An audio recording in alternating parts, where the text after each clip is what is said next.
Sesaat lagi Anda akan menyaksikan indahnya Ramadan yang dipersembahkan oleh, didukung oleh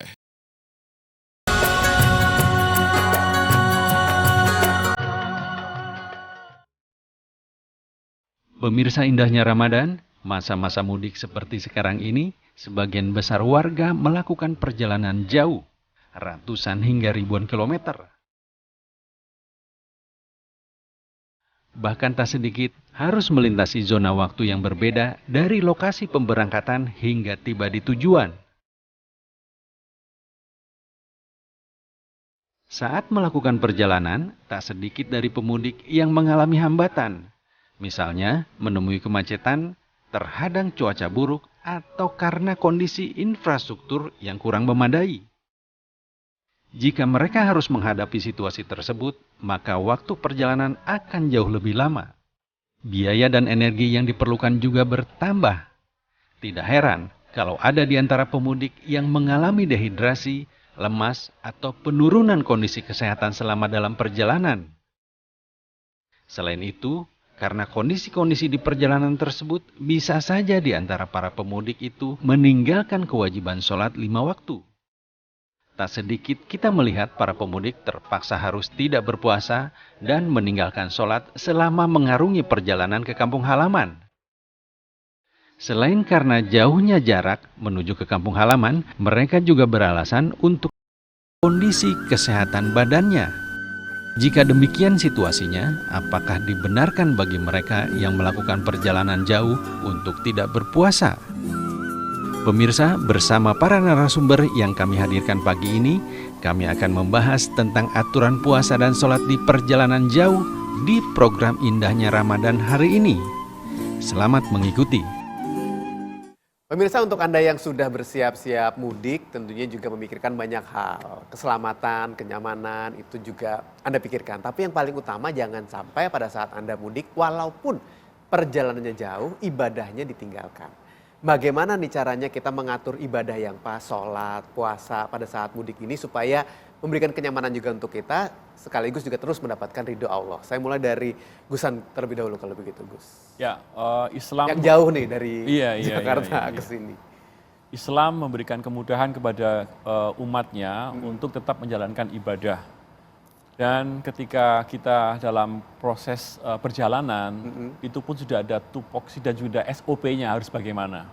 Ya kan, ketika jaraknya 80 km ke atas, kita diperbolehkan untuk mengqashar dan jamak takdim dan jamak takhir. Sholat. Dan apakah ketika kita lari nanti bicara masalah fikih, maka kita akan sedikit menyentuh tentang ikhtilaf.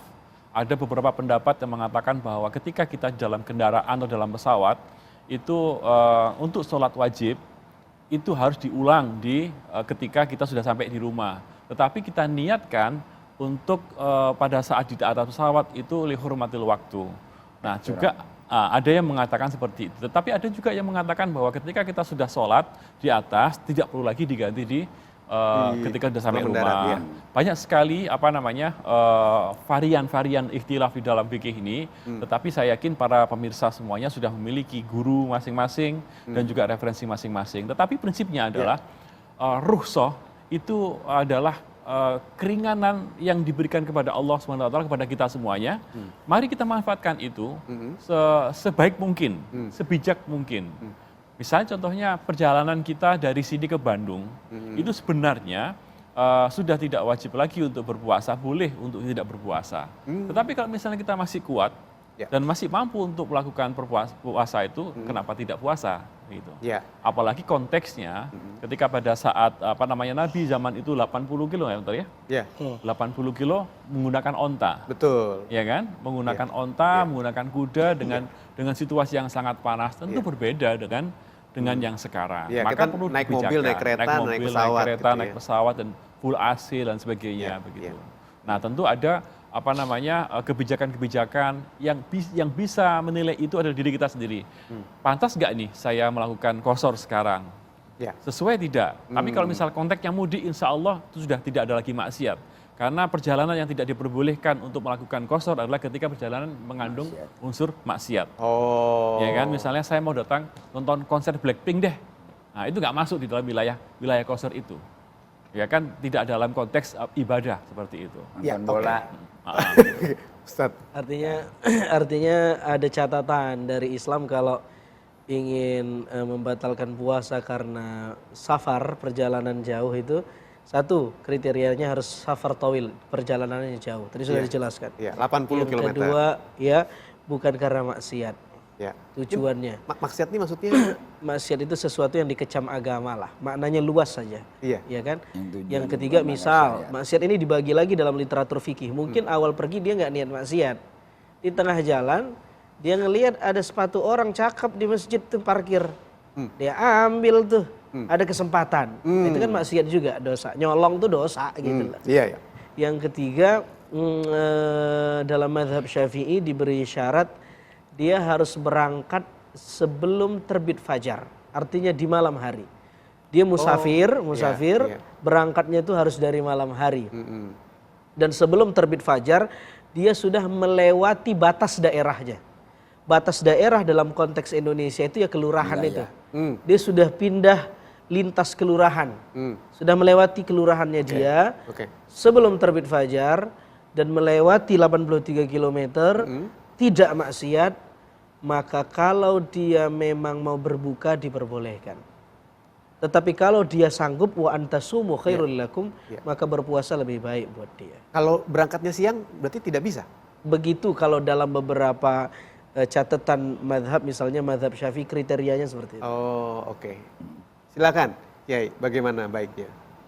Wa man kana minkum maridan aw 'ala safarin fa iddatun min ayyamin ukhra. Jadi kalau orang itu sakit dan orang itu dalam kondisi bepergian, dia bisa mengganti di hari yang lain. Urusan puasa. Islam itu simple. Islam itu memberikan kemudahan, yuridullahu bikumul yusra wa la yuridu bikumul usra. Jadi Allah menghendaki adanya kemudahan di dalam perintah, di dalam melaksanakan kewajiban, jangan sampai jadi beban. Maka ketika dia pergian, kayak memudik. Mudik ini kan tadi tujuannya dia bukan maksiat lagi. Ya, dan perjalanannya jauh. Apalagi pulangnya ke Medan. Bayangkan. Ini kan cukup jauh, untung aja ada pesawat. Andai kan gak ada pesawat, saya jamin. Naik onta ya. Naik onta. Berapa tahun dia harus pulang. Nyampe berapa episode Ya. Nah itu alhamdulillah kan. Bagaimana caranya? Naik kendaraan juga apa, naik pesawat juga kan sekarang. Kita antri lagi tiketnya. Ya kan. Apa langsung turun rumahnya di bandara kan? Enggak.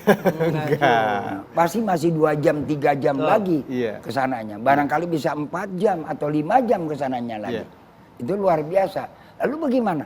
Oh, kalau begitu daripada nanti kamu mengganggu fisiknya, jangan nanti yang namanya ibadah tapi juga menciderai fisik juga nggak baik. Ya udah, boleh berbuka.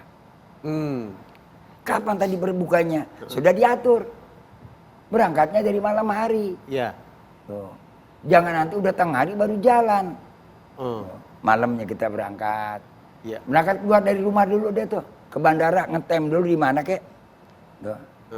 Nunda dulu di mana. Nah, baru deh kita jalan. Seperti itu. Kiai, itu harus puasa dulu atau boleh nggak puasa aja hari itu? Kalau kita keluar pada saat rumah malam hari, keluar di malam hari nih, maka kita boleh nggak puasa deh tuh. Nggak puasa? Nggak puasa. Oke.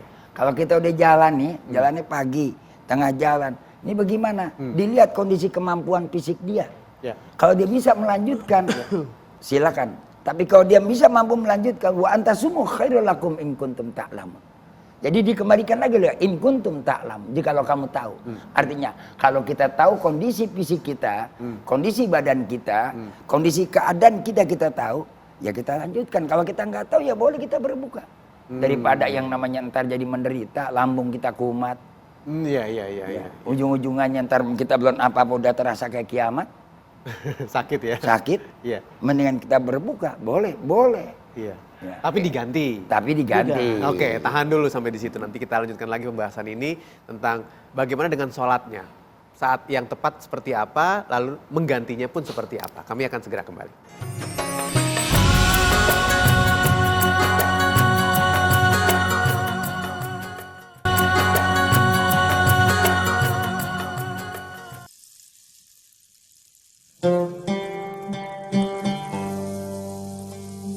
Allah Subhanahu wa Ta'ala memberikan keringanan pada sejumlah golongan saat berpuasa di bulan Ramadan.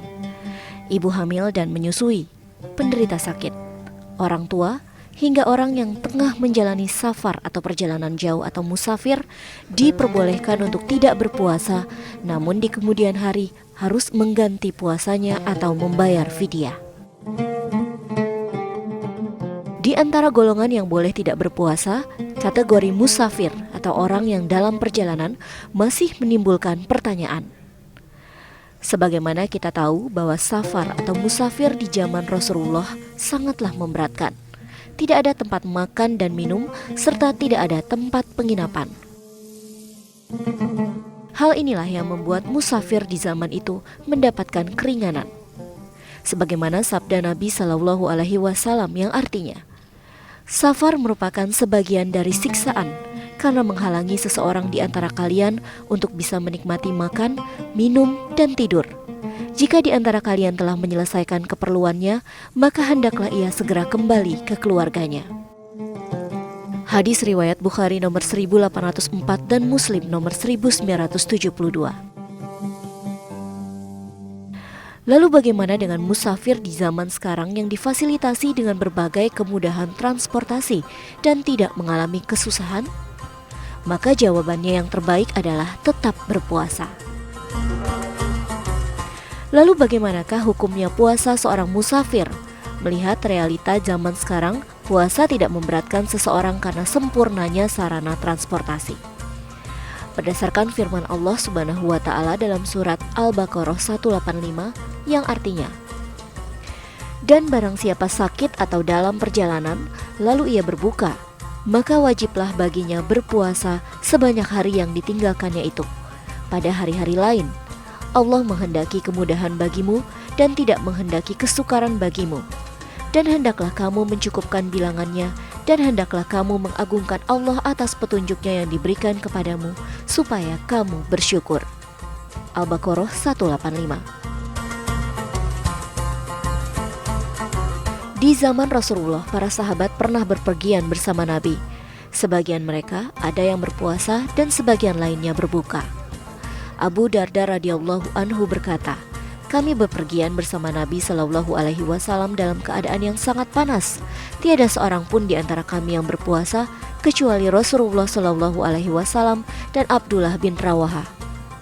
Dengan hadis ini, kaidah hukum bagi musafir adalah memilih antara puasa dan berbuka. Akan tetapi, jika berpuasa tidak memberatkannya, maka puasa lebih utama. Ada 3 manfaat bagi orang yang tetap menjalani puasa meski dalam perjalanan, yakni meneladani Rasulullah, kemudahan puasa atas manusia karena berpuasa bersama orang banyak akan terasa ringan, dan mudah untuk membebaskan diri dari beban tanggung jawab mengganti puasa. Bila terasa berat atas puasa dengan kepayahan yang sangat, maka boleh seorang musafir berbuka. Sedangkan bagi orang yang tidak mengalami kepayahan untuk berpuasa dalam perjalanan, yang paling afdol adalah tetap berpuasa. Lanjut lagi membahas mengenai ibadah kita pada saat perjalanan jauh. Pada saat mudik, untuk Anda mungkin yang sudah bersiap-siap untuk mudik, baiknya bagaimana? Tadi guru-guru kita sudah menjelaskan puasa apa yang harus kita lakukan apabila kita melakukan perjalanan jauh. Sekarang untuk sholatnya mungkin. Saya mulai dari Kiai juga. Kalau sholatnya bagaimana nih Kiai? Mas, kalau kita lihat sholat, ini ada ukuran masafah sama masyakoh. Nah ini, masafah jarak. Masyakoh ukuran kesulitan, kadar kesulitannya. Standar kesulitan. Kalau kita di kendaraan umum, nah ini kan kadang-kadang mau tujuannya baik, tapi kadang-kadang walaupun dibenarkan boleh kita ikhtiramul waktu, hanya sekedar menghargai, menghormati waktu. Datang waktu, kita sholat. Sholatnya pun sholat duduk. Bukan kita sholat langsung cari sejadah. Ya kita mau tayamum kayak macam di pesawat, mau tayamum ada debunya enggak? Orang pesawatnya bersih kok. Ya kan? Nah, lalu dia cuma berakting aja, dia gimmick dia tuh. Nah, ini tayamum gimmick nih saya bilang. Oke, no problem. Yang penting dia mau ikhtiramul waktu. Menghormati waktu. Boleh. Kalau di kendaraan umum di KRL bagaimana? Ya boleh, asal ikhtiramul waktu. Tapi jangan pakai gelar sejadah. Ada yang gelar sejadah di KRL. sholat? Astagfirullah. Ya bagus. Kalau yang lain juga menerima. Iya, iya. Cuman kan ya disitulah diambil pemahaman fasama wajhullah. Akhirnya kiblatnya di mana aja zat Allah. Boleh nggak? Boleh. Tayakun kita di mana aja. Cuma saya sarankan sebaiknya ambillah cara yang gampang, ambillah cara yang mudah, makanya di sinilah perlulah kita ikuti ulama. Al ulama warasatul anbiya. Kalau kita nggak mengikuti ulama, ngikutin siapa? Nggak pakai bisa cara baca buku ngaji fikih itu nggak pakai yang namanya kita baca sendiri. Harus ada gurunya. Ketika nggak ada gurunya, siapa yang bertanggung jawab? Nah, guru juga cari guru yang benar, jangan guru abal-abal. Ini guru kaleng-kaleng dibuat ustadz, kan kacau urusannya. Nggak usah dicontohin banyak. Ya. Oleh karena itu, saya lihat ini Guru menarik kaleng-kaleng. pembahasannya. Iya. Sehingga pada akhirnya, ini yang jelaskan dalam kitab Zubat. Wa kullu man bi ghairi ilmi ya'mal a'maluhu mardudatun la tuqbal. Karena dia nggak dasarkan ilmu dia juga nggak berdasarkan guru yang benar. Akibatnya apa? A'maluhu mardudatun la tuqbalu. Amal perbuatannya, pekerjaannya sia-sia nggak diterima di sisi Allah Subhanahu wa taala. Walaupun kelihatan benar, belum tentu yang kelihatan benar itu benar. Iya. Ya kan? Belum tentu yang kelihatan salah dia adalah paling salah. Iya. Nah, kita harus Ya. di sini kita timbang. Ya, oke. Saya ke Gusan, silakan Gus. Saya pernah menulis tentang ini kejadian di dalam kereta ada seorang rombongan sholat di koridornya jalan kereta Menggelar itu. sajadah? Menggelar sajadah dan sholat semuanya dan menghalangi jalan. Makanya saya tulis judulnya Kututup jalanmu demi surgaku. Tutup jalanmu demi Ya, surgaku. kututup jalanmu demi surgaku. Iya. Dan menurut saya orang seperti ini bisa jadi semangatnya terlalu tinggi tentang memaknai pentingnya sholat, tapi dia tidak memahami tentang bagaimana pentingnya menghargai orang lain. Sholat kita, ibadah kita tidak boleh menghalangi hajat orang lain. Ya. Itu yang paling penting di Kalau antara. nutup jalan gitu gimana? Untuk jalan, makanya contohnya misalnya kayak Jumatan, Iya. ada kesepakatan warga dan memang tidak ada tempat, ya sudah silahkan. Tapi kalau misalnya memang ada tempat, kenapa harus tutup jalan? Kadang-kadang kan mohon maaf, ada sebagian yang mungkin sedikit menunjukkan bahwa salah satu kesuksesan acara adalah ketika kita mampu menutup jalan kan seperti itu kan. Iya. Nah kan gitu. Kelihatannya meriah. Biar kelihatan meriah. Nah itu yang sebenarnya tidak baik ya kan. Maka saya kira ibadah kita Allah tidak mungkin menyusahkan umatnya. Apalagi kita yang umatnya ngapain menyusahkan orang lain demi ibadah kita. Oh iya, ya betul. Konsepnya betul. seperti itu. Betul. Nah, betul, ini betul. seperti itu. Yang kedua, ketika kita perjalanan di dalam mobil umum dan mobil pribadi, itu memiliki nilai yang berbeda. Berbeda ya. Kalau mobil umum naik bus misalnya, kita tidak punya kuasa untuk memberhentikan bus itu. Iya. Maka kita sebagian ulama yang sangat berhati-hati itu diperbolehkan untuk kita melakukan qashar atau mungkin lihurmatil waktu. Iya. Tetapi kalau kita misalnya menggunakan mobil sendiri, disopir sendiri dan itu anak-anak kita sendiri yang penumpangnya 4, istrinya semuanya misalkan satu mobil gitu kan kita kuasa kita. Penumpangnya 4, istri semuanya. Kan itu kan kuasa kita. Oke. Nah, kita berhenti bisa kapan saja, maka sebaiknya kalau misalnya bisa waktu sholatlah berhenti di pinggir jalan atau di musola seperti itu. Nah, ini tadi yang disampaikan tadi sama Kiai itu tingkat kesulitan dan juga tingkat jaraknya juga harus kita perhatikan. Ustadz. Saya kasih anotasi begini, apapun keadaan kita jangan sampai nggak sholat. Oke. Mau kita perjalanan kemanapun jauh, ada kesulitan luar biasa, jangan sampai nggak sholat. Ya. Apalagi tujuan kita mudik. Mudik ini mulia banget. Ngunjungin orang tua, ngunjungin kampung halaman, berbagi keceriaan. Cuma gak banyak orang mudik gak sholat. Dengan alasan macet dan lain-lain. Padahal kalau kita ngaji akan ada banyak kemudahan yang kita dapatkan. Oh solusinya ini. Bisa sholat lihurmatil waqt. Menghormati waktu doang. Tapi nanti setelah itu diqadha. Betul.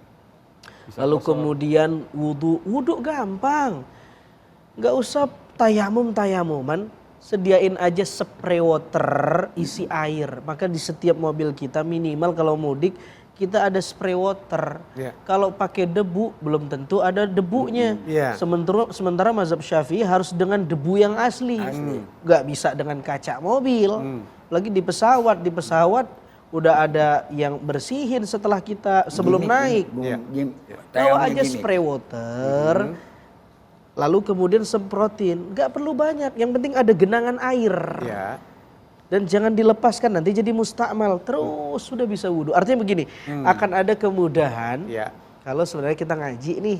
Makanya ngaji itu memudahkan. Dengan ngaji, oh ternyata ada solusinya. Kenapa nggak sholat? Saya nggak tahu. Saya kira dengan mudik itu kita sulit lalu nggak usah sholat aja. Loh, sholat. Apapun kondisi kita, sholatlah. Baik, terima kasih. Waktu sudah cukup habis kalau gitu Kiai. Terima kasih juga. Intinya adalah pada saat Anda mudik, kemanapun Anda pergi, perjalanan Anda dengan mode apapun, jangan lupa ibadahnya. Jangan lupa sholatnya, karena sudah dimudahkan oleh Allah Subhanahu Wa Taala. Terima kasih Gusan, Ustaz Azhari, Kiai Sumarno untuk bincang-bincang kali ini. Saya Hilbram Dunar. Wassalamualaikum warahmatullahi wabarakatuh. Waalaikumsalam warahmatullahi wabarakatuh.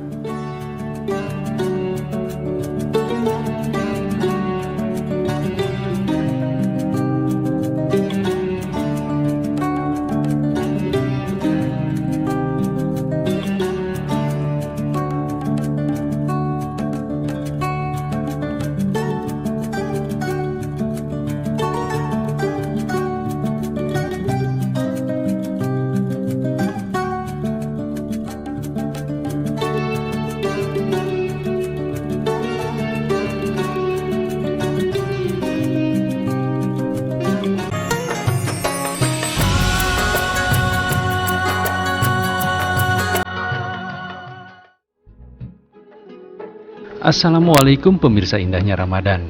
Layar televisi kini mulai dipenuhi dengan berita-berita yang mengabarkan kegiatan warga yang bepergian ke kampung halamannya. Pemesanan tiket kendaraan umum sudah dilakukan jauh-jauh hari.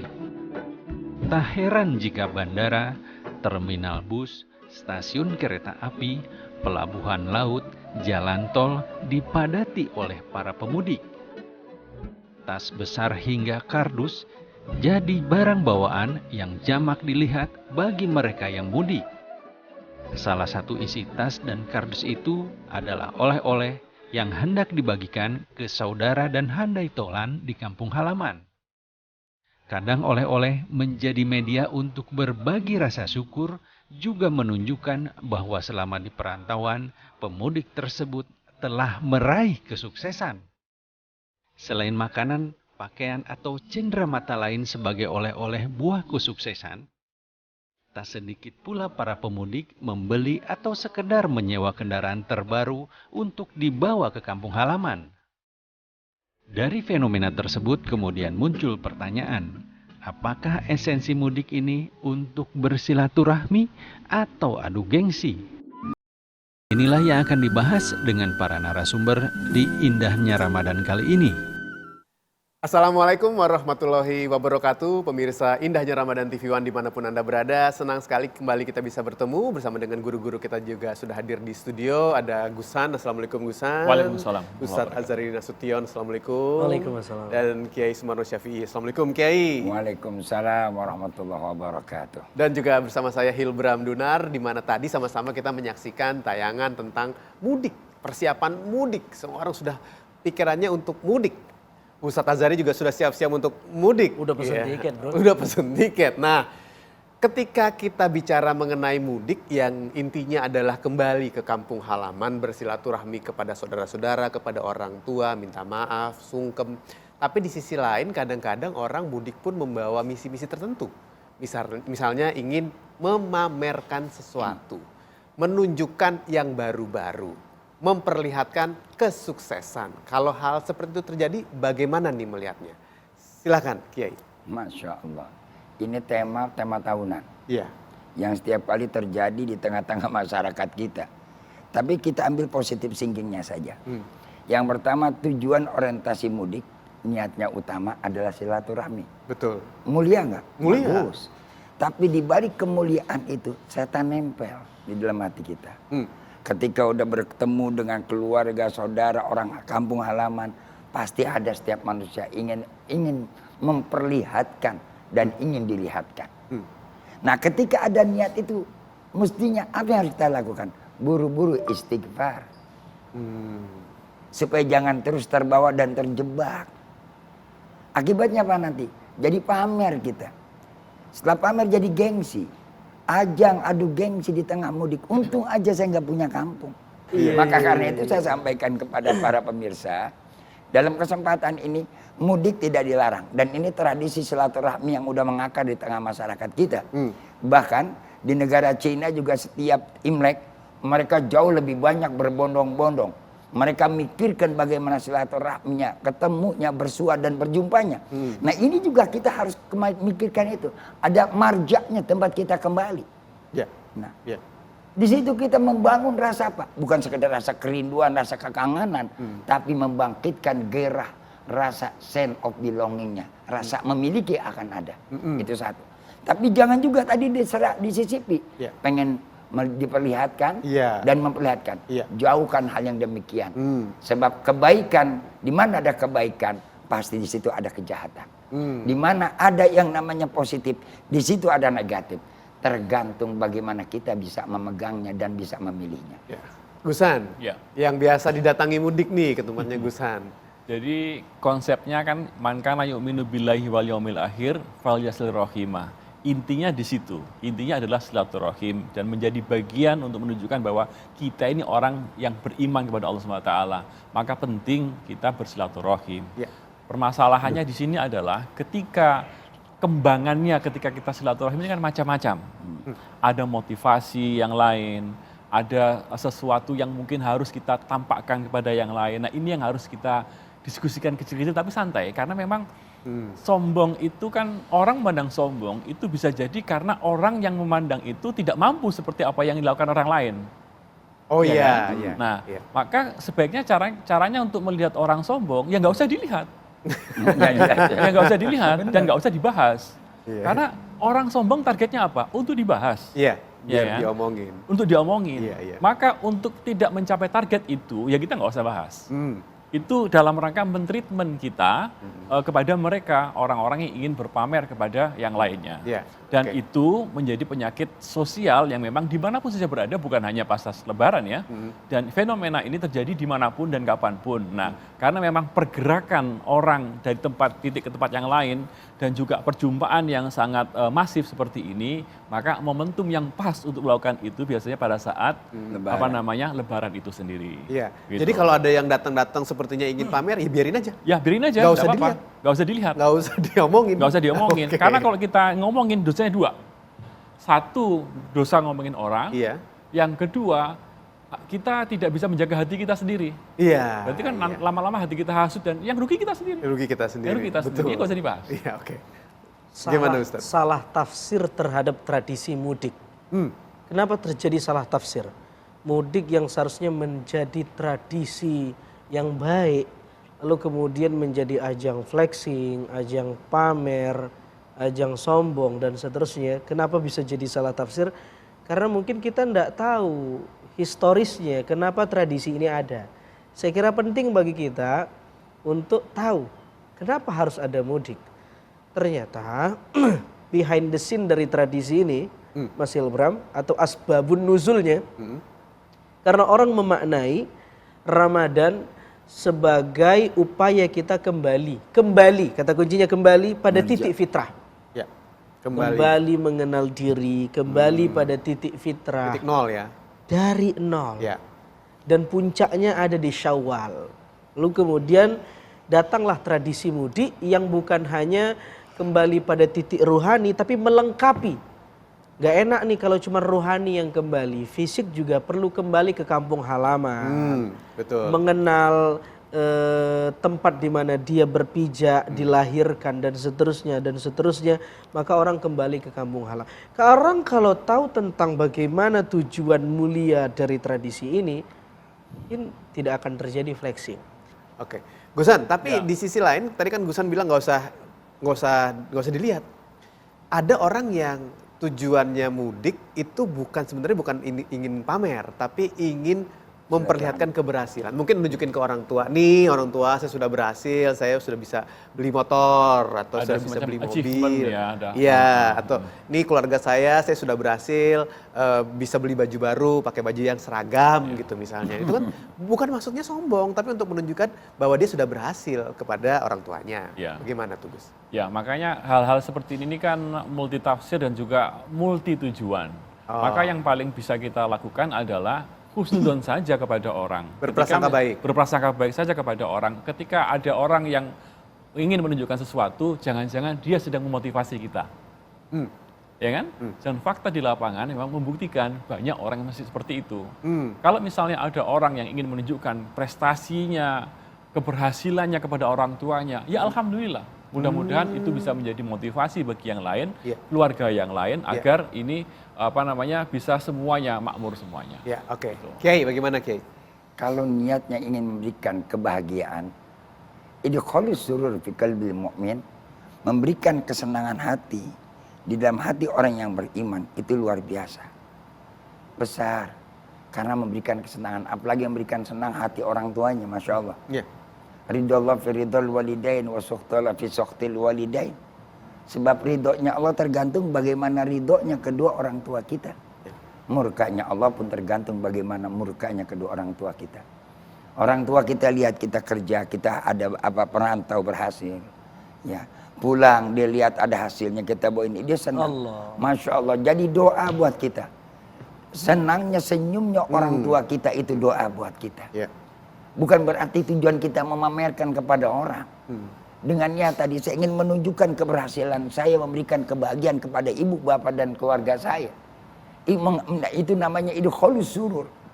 Memberikan kebahagiaan ke dalam hati orang yang beriman, apalagi pada keluarga. Masya Allah, luar biasa saya katakan.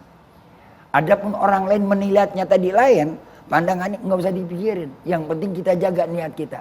Saya bukan untuk memamerkan kepada orang lain, kepada siapapun. Saya ingin memberikan kegembiraan kepada orang tua dan keluarga.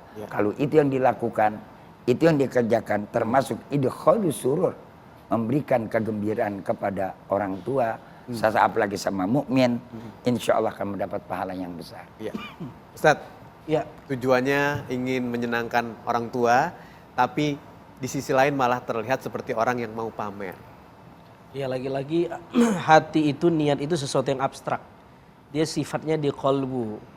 Adapun kalau itu terlihat pamer, ya orang boleh saja kasih komentar kepada kita. Yang penting kita membenahi hati. Bahwa niat kita bukan pamer. Betul. Niat kita itu nyenengin orang tua. Kalau orang tua senang, Allah senang. Sederhana sekali. Adapun kalau orang menafsirkannya beda, ya mungkin si penafsirnya yang salah menafsirkan. Gitu loh. Salah sendiri. Maka kita juga jangan gampang menafsirkan. Kita lihat zahirnya aja, kata para ulama mengajarkan kepada kita, lihat aja yang zahirnya. Soal batinnya, soal niatnya, jeroannya, Allah yang punya prerogatif. Kita lihat Allah. Selagi terlihat baik, udah dia orang baik. Bahkan kata Imam Al-Ghazali. Apa kata Imam Al-Ghazali akan dibahas sebentar lagi, jangan kemana-mana.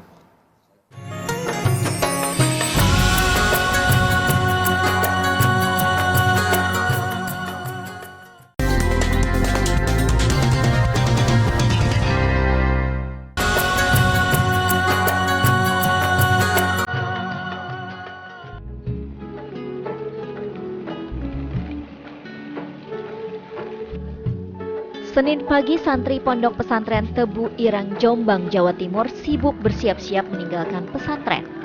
Berbagai bekal dibawa para santri karena mereka akan pulang kampung selama libur Idul Fitri 1444 Hijriah. Para santri menuju bus masing-masing yang telah diparkir di area parkir sesuai dengan tujuan mudik. Sebanyak 47 bus telah disediakan pengurus pesantren yang akan mengantar para santri ini ke daerah asalnya masing-masing. Sebelum meninggalkan Tebu Irang, dilangsungkan upacara pelepasan untuk para santri. Pengasuh pesantren Tebu Irang Kiai Haji Abdul Hakim Mahfuz mengatakan, mudik bareng santri ini dilakukan untuk lebih menjamin keamanan santri selama di perjalanan. 2.800-an dengan kita menggunakan 47 bus. Jadi pada pagi hari ini nanti kembali mereka tanggal 5 Mei kembali lagi ke sini. Dan kami tetap berpesan kepada mereka bahwa mereka itu santri Tebu Ireng. Di rumah pun juga harus bersikap sebagai santri. Nantinya para santri diwajibkan untuk kembali ke pesantren Tebu Ireng pada tanggal 5 Mei 2023 mendatang. Santri yang mengikuti mudik bareng hanyalah santri yang berasal dari daerah yang terjangkau perjalanan darat.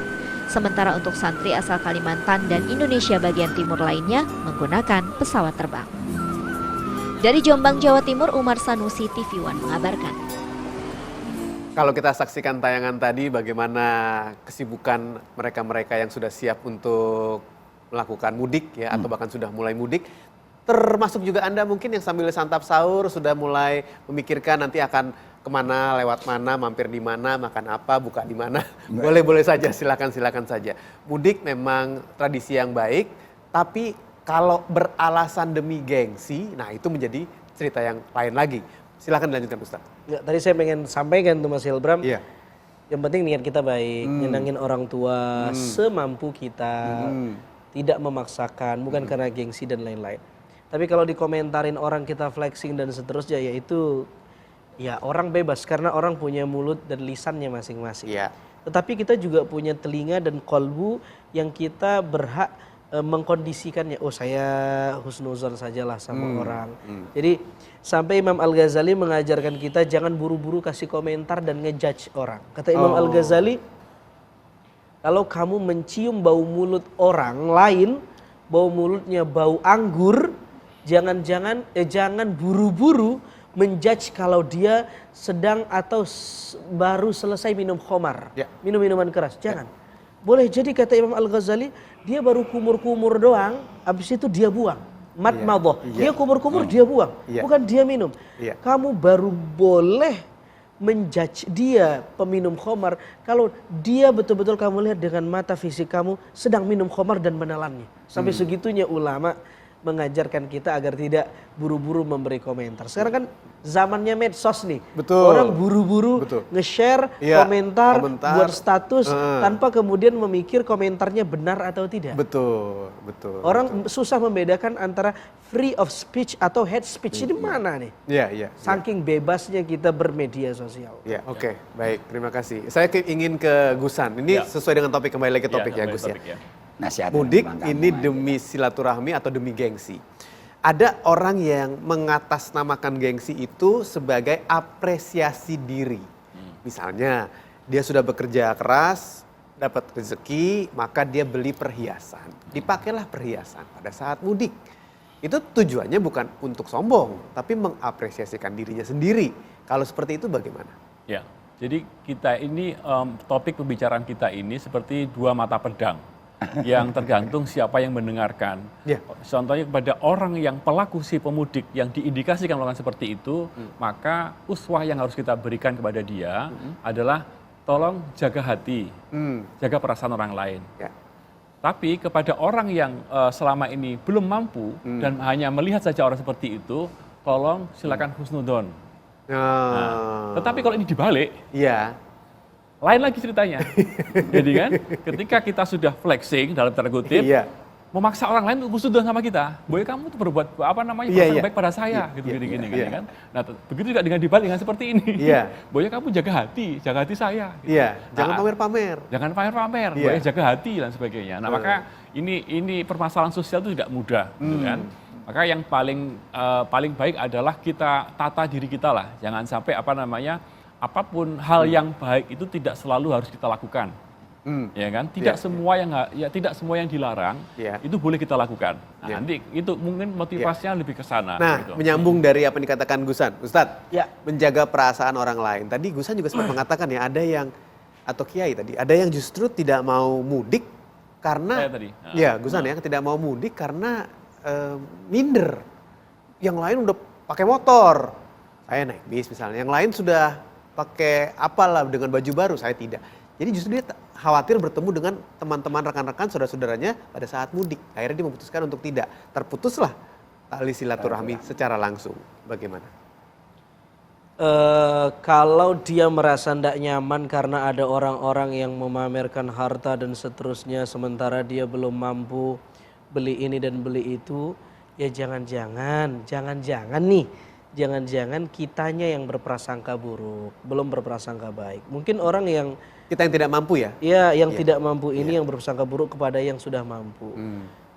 Bagaimana itu jangan dijadikan stresor, tapi dijadikan penyemangat. Teman saya sudah punya mobil, alhamdulillah berkembang, makin sukses. Insya Allah kalau sama-sama perantau, dia perantau, saya perantau, harusnya saya juga bisa. Dengan itu kita makin bersyukur. Jangan sampai cuma gara-gara ngelihat pencapaian orang kita jadi nggak mudik dan putus silaturahim. Walaupun mudik itu bukan satu-satunya media silaturahim, kan begitu ya? Iya. Gitu. Jadi semua hal bisa kita perbaiki dengan cara pandang kita, dan agama memberi cara pandang yang baik itu kepada kita. Nah, ini menarik. Yang terjadi memang di masyarakat kita seperti itu dinamika sosialnya. Ya karena itu dibutuhkan sifat qanaah. Oh iya. Menarik, saya baca satu tulisan. Imam Syafi'i bilang, "Wa man daqalba qanu fa anta wa maliki dunya sawa." Luar biasa. Orang kalau yang mau menerima realita kenyataan, ya, apapun yang terjadi di luar sana tapi dia menerima apa yang Allah kasih. Fa anta wa maliki dunya sawa.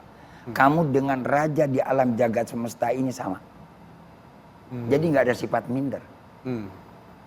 Begitu kita melihat seseorang yang lebih baik daripada kita, faskurullah.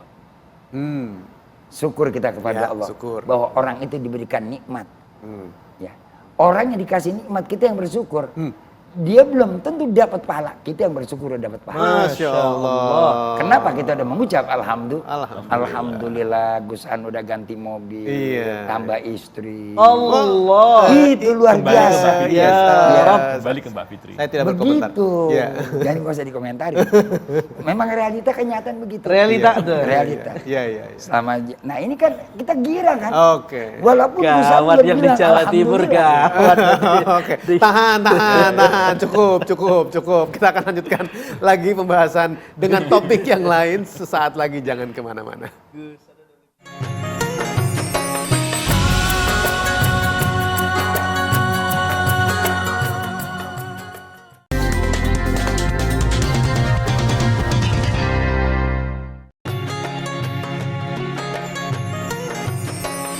Anda baru saja menyaksikan Indahnya Ramadan yang dipersembahkan oleh, didukung oleh